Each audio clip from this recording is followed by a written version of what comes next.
Random House Audible presents The Mystery of the Aleph, Mathematics, the Kabbalah, and the Search for Infinity by Amir D. Aczel. Read for you by Levya. Aleph 0. Hala. On January 6, 1918, an emaciated and weary man died of heart failure at the Hala Nerven Clinic, a university mental clinic in the German industrial city of Hala. His body was quietly transported across town for burial in a small cemetery. Only a few people attended the Lutheran ceremony, including the man's widow and 5 surviving children. The cemetery no longer exists. It has since been razed to make ground for private homes.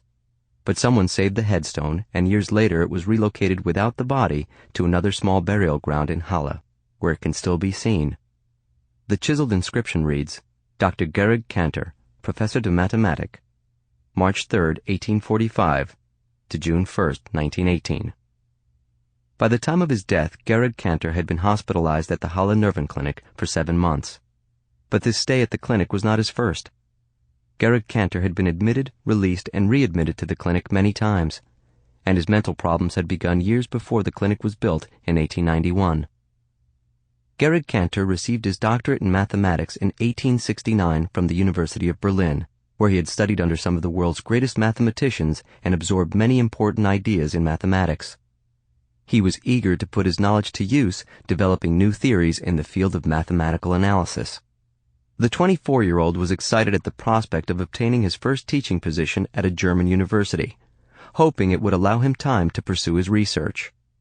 But upon graduation, Cantor's only offer was from Friedrichs University in Hala, some 70 miles southwest of Berlin. Hala is an old city with charming medieval cobblestone streets. It was founded in the middle of the 10th century as a center of salt production on the Zala River.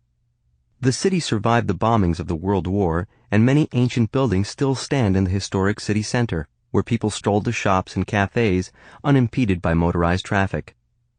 Hala is called the City of 5 Towers.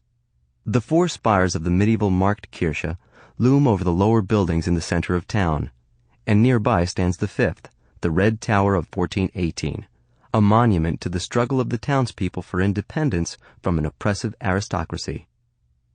In 1685, the composer Georg Friedrich Handel was born in Hala in a house whose oldest standing walls date back to the 12th century. Handel lived in this house for 18 years. The house, now a museum dedicated to the composer's life, can still be visited. Hala has always been a city of concerts, opera, and music of the people. By all rights, Hala should have held some attraction for Cantor, as his family members on both sides were gifted musicians. Some of them had achieved renown in their native Russia. But Cantor was not interested in the charms of Hala. His was a family of immigrants, from the Iberian Peninsula via Denmark and Russia, and young Cantor was pushed to excel. His father, in particular, sent Georg letters throughout the years urging him to do well at school and to live up to the great expectations of his family. Hala is situated halfway between 2 great university cities, Berlin to the northeast and Göttingen to the west. During the late 19th century, the University of Berlin was the world's best in mathematics, and Berlin was one of the most vibrant and exciting cities in all Europe. Göttingen was the other academic magnet. Like Hala, Göttingen is an old medieval city. Many houses in the town center bear plaques with the names of famous former residents, from Heine the poet, to Bunsen the chemist, to Olbers the astronomer, and many others, most notable among them, Carl Friedrich Gauss, 1777 to 1855, arguably the greatest mathematician of the time. Cantor felt the pull of both Berlin and Göttingen. But Cantor stayed in Hala waiting for the invitation that never came.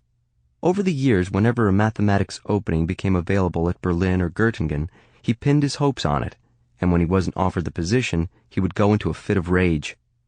He had an intense, demanding personality and an explosive nature. These attributes made him enemies and lost him friends throughout his life. In contrast with his behavior with other mathematicians, Cantor exhibited tenderness in his relationships with his family members. While he always dominated conversations with colleagues, at home Cantor took a more relaxed role, letting his wife and children initiate and lead conversations at the dinner table. He ended every meal by asking his wife, "Have you been pleased with me today? And do you love me?"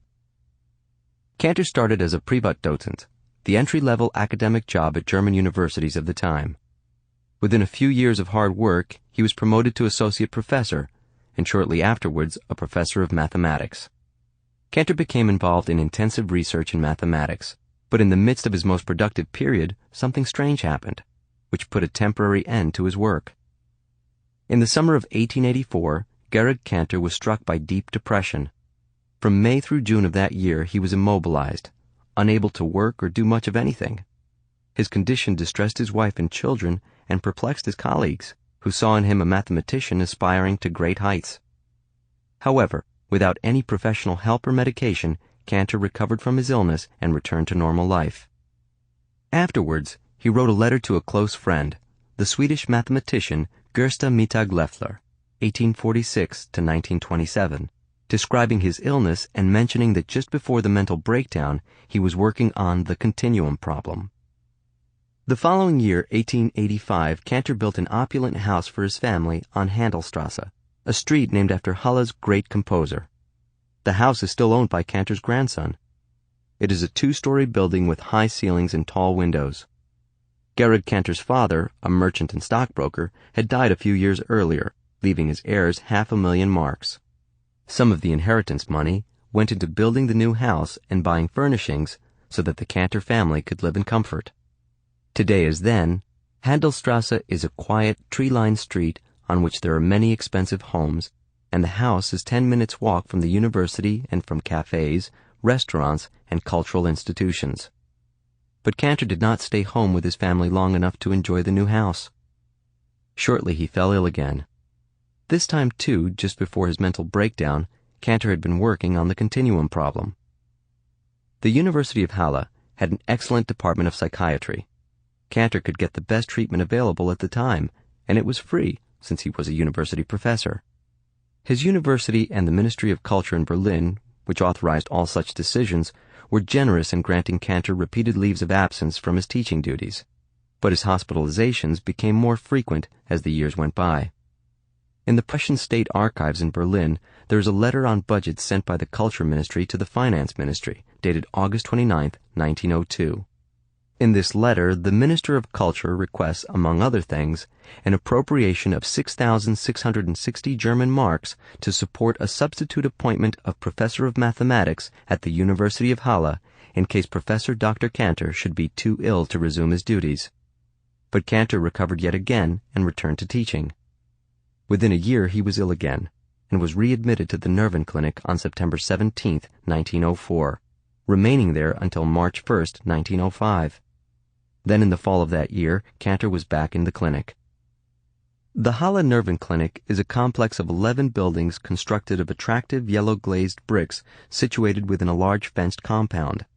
The quality of construction was so high that the facility looks today almost exactly as it did when it was built over a century ago. The main building, with its pointed tower, resembles a military headquarters rather than a mental clinic. Inside, the rooms are spacious with large windows and private baths. This was not a place where people were restrained with straitjackets. It was, and still is, a clinic for short stays of several months by wealthy individuals whose families could afford room and board and treatment. Georg Cantor, a professor at the university, was given a single room with good view and had the freedom to pursue his research. His treatment consisted mainly of periods of soaking in a hot bath. And although he did die while hospitalized at the clinic, there was certainly no justification for the statement Bertrand Russell later made about Cantor, referring to a letter Cantor had written, that those who will read his letter will not be surprised to hear that he died in an insane asylum. We don't know the precise nature of Cantor's illness. Some of his reported symptoms resemble those associated with bipolar disorder or manic depression, but the causes of this mental illness are now generally attributed to genetic factors, and in Cantor's ancestry there are no known cases of the disease. One fact is known about Georg Cantor's illness. His attacks of depression were all associated with periods in which he was thinking about what is now known as Cantor's continuum hypothesis. He was contemplating a single mathematical expression, an equation using the Hebrew letter Aleph. 2 to the Aleph 0 equals Aleph 1. this equation is a statement about the nature of infinity. Sample complete. Ready to continue?